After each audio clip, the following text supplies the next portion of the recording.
Hey guys, how's it going and welcome back to the channel. Now, this year has been pretty crazy. We went from July being my very first video on DBCB Exotics to now, I think we're at 55 videos now at the end of 2019. So I thought I'd make my very last video of 2019 the probably most viewed and the fan favorite from everyone, which is of course going to be those reptile tour videos. Which is really cool because I've actually made some pretty big changes here. The entire half wall of over here where you guys can't see right now is completely different to what it was in my previous videos. So some new stuff to look at definitely on this episode and some fun stories to go around with actually why I made this change. But you know, before we get to all of that, let's roll that preview and see what this room looks like.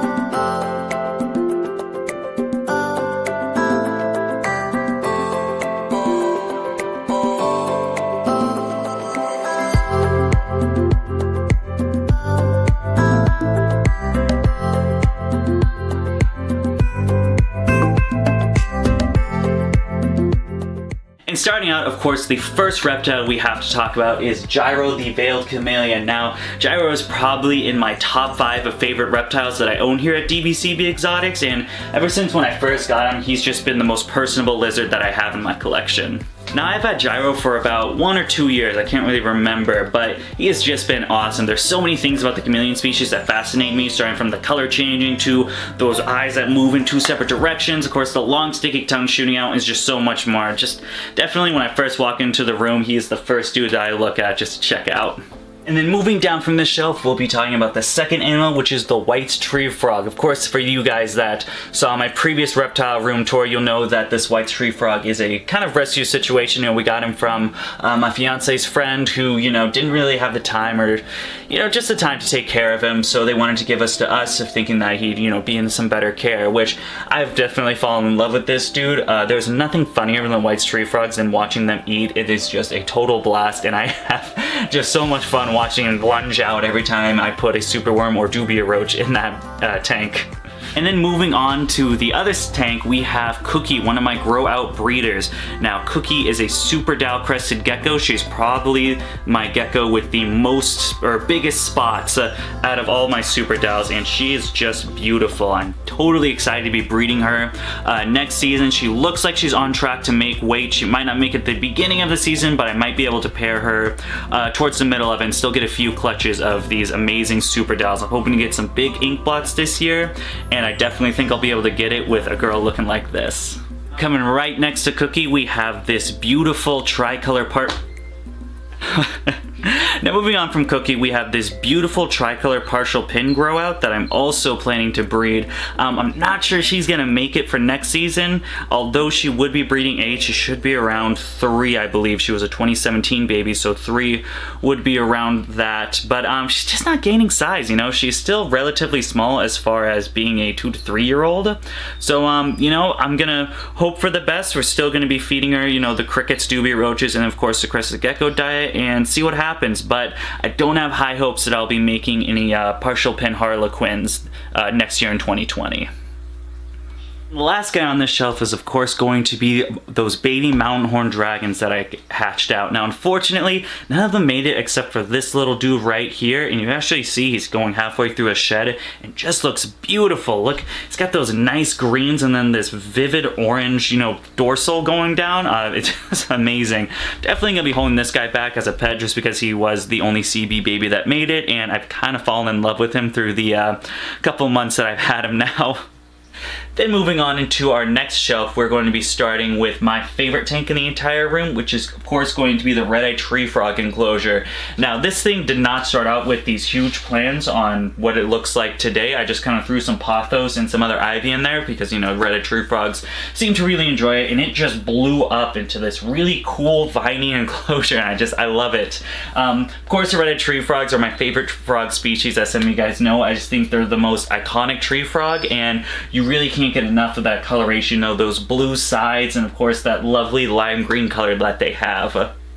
Now these two guys have been doing great in here. I actually think I have a male and a female pair because this female right here, or supposed female, is a lot larger than the other frog that I have. So usually with the sexing of the tree frogs, it's usually the female is at least twice the size of the male, so I'm pretty sure I have a you know, a pair. Now this doesn't mean I'm going to be breeding, of course, with tree frogs. I kind of looked a little bit into it, and you have to use stuff like a rain chamber in order to, you know, stimulate the breeding season for them to breed. And you know, I really just don't have the means, the equipment, or honestly the time to breed the red-eyed tree frogs and go through that tadpole stage. It's not something I'm interested with, but still pretty cool that I get to see, you know, the size difference of the male and female.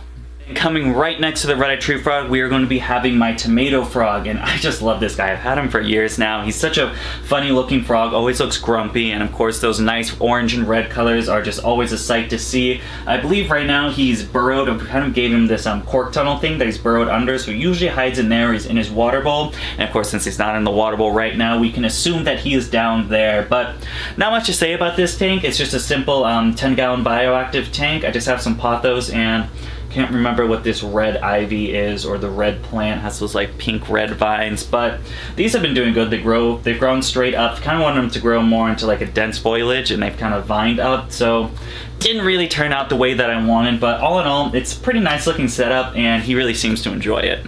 And then coming down this shelf, we'll be talking about what everyone's favorite animal on the channel seems to be, which is the red-eyed crocodile skinks. Now I have this adult pair in this new 36 by 18 by 12 exoterra enclosure for a little bit now. I want to say it's been maybe like a month or two, maybe a little less than that, but this thing has been doing great. You can see some of the plants did kind of die off from plant shock. I did uproot a lot of them to transfer from that 55-gallon that I had before out into this enclosure, and a couple of them just did not make the trip.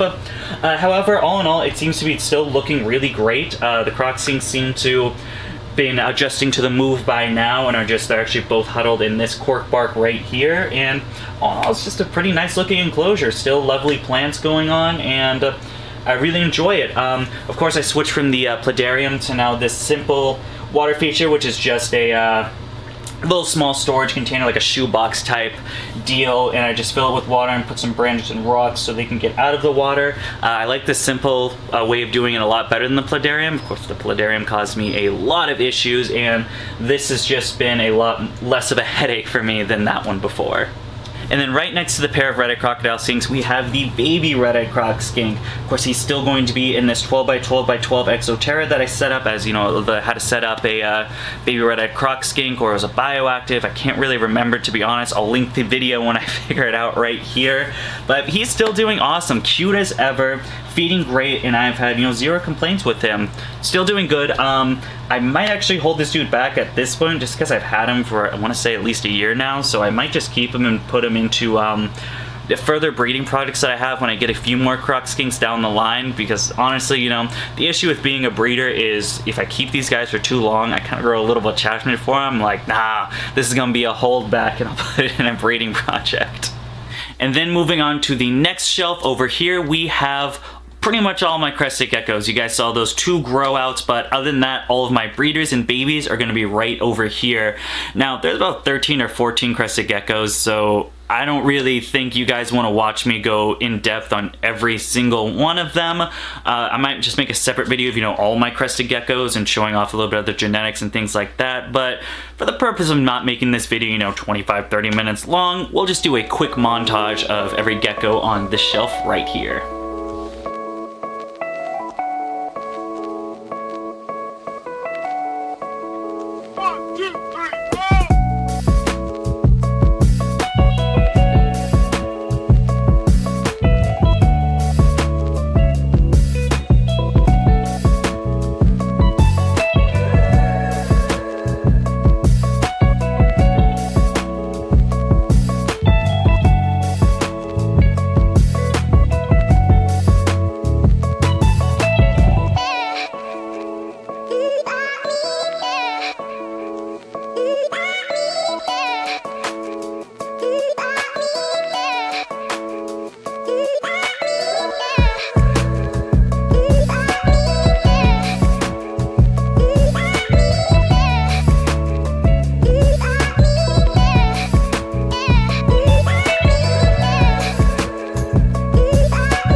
time for the big announcement of all the changes that happen on this side of the room, which is going to be all of my tokays are now here. For some of you guys have seen my previous videos, you would know that all of my feeders used to be here, so the doobie roaches, crickets, superworms, mealworms, stuff like that, were all on this shelf.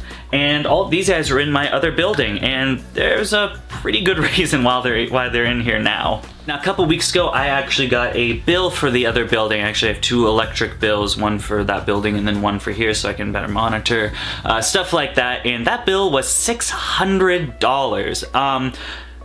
That set me back. Right now, the bill in here for this house, you know, heating and everything like that, is around $300 to $350. So with an added $600 bill, my bill for the month was $1,000, a little under, and that was pretty scary. It definitely messed up some of my breeding plans. I was hoping to get a few more breeders in before next season, but that definitely had to go to a halt because I now had this huge bill to pay. And yeah, I'm not sure why it was $600 because, I mean, you do use a space heater in there to heat the room up, and I mean, I guess there was a couple lights in there, but there's still, as you guys can see, a bunch of lights in here. And I run like 3 space heaters, one for myself, one for the birds, and then one for the reptiles, plus oil heating and things like that. And my bill is only $300, so I don't know why it was double in that building, but I definitely took everyone out except for a couple dudes, and I brought him in here because I definitely do not want my next month's bill to be $600. Although I did do the montage for the crested geckos, I actually really enjoy these tokays, and each one are a little different, so you guys are gonna have to bear with me for the next few minutes because we're gonna go in depth on 7 different tokays.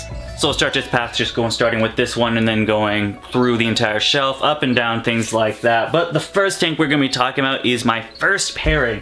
And that was with my reduced pattern male to this normal female that I have. Now, of course, after the pairing and I got some eggs going on, I did remove the male because I don't want them to overbreed or to stress the female out too much. The female's still in here, but I did move a male to another enclosure that we'll talk about a little later. But she has been doing great. She's gained all her weight back, and she has given me 6 eggs so far, 3 clutches. I'm very excited, and if I'm doing the math right with the temperatures I have this set on, because of course you don't do artificial incubation, it's more of a maternal incubation as far as the eggs remain with the mother in their enclosure.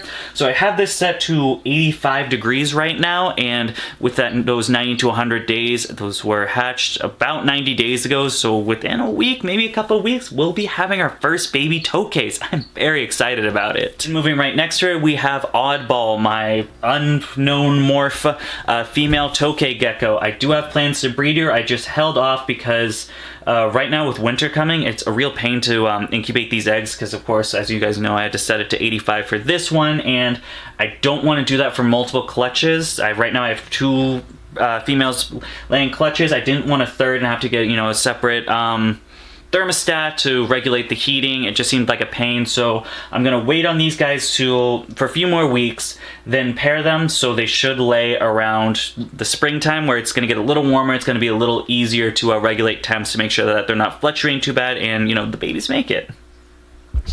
She goes, she is great. I love this gecko. She is such a weird coloring that I just can't figure out. She's somewhere in between like a reduced pattern or maybe a granite. I've had so many people throw me different things and I'm just not too sure. So, you know, the only way to really know is pair her with a male and see what kind of babies we get.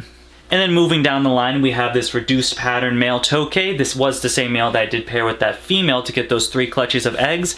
Not too much to say about him. I love the coloring. That little reduced pattern really brings out those gray bands, and he's just a cool looking dude. Hopefully in probably the next month or so, I'll be pairing him with that oddball female and might get some crazy looking eggs. I don't know, we'll see.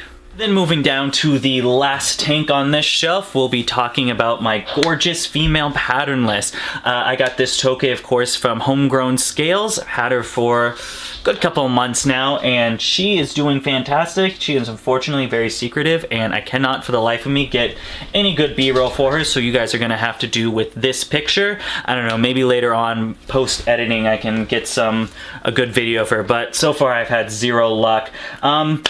Again, nothing big with her, just I'm growing her out to breed her hopefully next year or 2021. I am in the process of, I just put a deposit down, I'm slowly paying off towards a reduced pattern male, or not reduced pattern, a patternless male, and we'll be getting some nice patternless babies hopefully in 2021.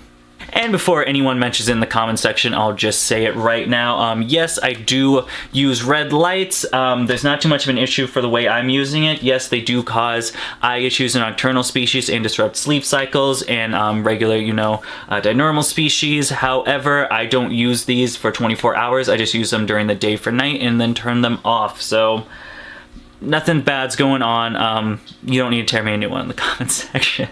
Moving up the shelf, we have our first tank, which is going to be a 20 tall, and that is housing my normal pair of tokay geckos. So far, I've gotten 2 clutches for them. This first one, strangely enough, they actually fell off, but I have them just right in here. They're still fertile. They've been doing great for about 2 months, 3 months now, so I'm just keeping them in here for the meantime. As long as they still look good, I don't see any reason to get rid of them. And then I actually just noticed last week I got another clutch of eggs, so hopefully we'll have 2020, we're gonna have some reduced patterns and a good chunk of normals for sale. Then wrapping it up on this shelf, we just have these 2 tubs. These both have just some normal tokays in there. We have a male normal who's a little more of a high red, and then a female normal who is just really your average looking tokay. She looked really skinny when I got her, but she's actually just now, I've had her for like 2 or 3 months, and she's just now getting some more weight on her. Is actually starting to look more like of a decent weight rather than a super skinny tokay. So I'm super excited about that. Not too much to say about these 2. I guess the tokays, once I kind of talk about 2 or 3 of them, it's kind of like, oh, well, these are all kind of the same dudes. I love this big dude. I think either this dude's my biggest or this dude. These 2 males, they look exactly alike, and they're both like my largest tokays. I haven't measured them because they're not nice and I don't take them out, but I love this guy. I call him Big Red because he's a giant red tokay. And then wrapping it down, we'll be talking about the final 2 animals in this room, and that's going to be starting with the gargoyle gecko. Now, I tried to get him out of this log, but he seems pretty persistent and wanting to stay in, so I figured, I'll just take the log out and show him off over here. Of course, this dude was donated to me along with actually Big Red. If you guys want to check out that video, I'll leave a link right there. But so far, so good with this dude. I never realized how cool gargoyle geckos were. This was my first gargoyle gecko, and he has been awesome. Really fall in love with these guys. I'm hoping to pick up a few more in the future, but so far we just have him, and he is just adorable. I really like the look of the gargoyles. The more that I've spent time with him, I find that I like him a lot better than crested geckos, so maybe in the future we'll be making a switch from crested geckos to gargoyles. And then finally, the last animal in this reptile room tour is going to be, of course, behind me in the big tent is the trio of mountain horn dragons. Now, this was the trio that did produce that CB baby we looked at earlier. It was actually this male with the red female, and so far I have not received another clutch from them. It's been about a year now, maybe a little less. I'm not 100% sure, but I'm really hoping for another clutch. They seem to be, I don't know, they seem to be ovulating. I see them swell, and I'm thinking, oh, I'm gonna get some eggs here anytime soon, and then they just deflate. And I don't know if they're absorbing the follicles or, what's really going on. Maybe the male's just not getting the job done, but so far, no more mountain horn dragon eggs, which is just another reason why I want to keep that CB mountain baby that I have. Right now, these guys are still enjoying their home in that 3 foot by 2 foot by 5 foot. As you guys can kind of see, those plants are not doing too well. My reputation precedes me of not taking care of plants. I don't know what I'm doing wrong. This might be the last time I try live plants for this enclosure because honestly, they're not very cheap. I spend anywhere from like 50 to 60 bucks at a time every time I redo this enclosure, and if they're just gonna die on me a month later, maybe 2 months, definitely time making a switch to fake plants for these guys. There you have it, guys. That's going to wrap up yet again another reptile room tour, and the last one of 2019. It's been a pretty awesome year, and I'm super excited to what's going to happen in 2020. It's going to be a lot of exciting stuff, so make sure you're subscribed and you hit that bell icon.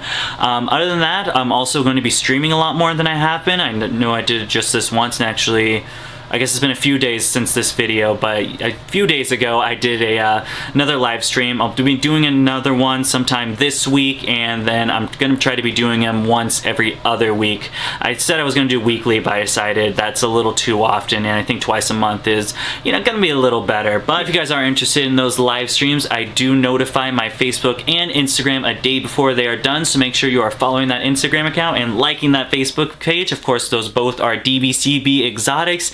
And as always, if you like the video, please feel free to give us a thumbs up. If you want to see some more of my animals or breeding products, you can follow me on, of course, Instagram and Facebook, like I already said. And other than that, thank you for watching, and I hope you have a great day.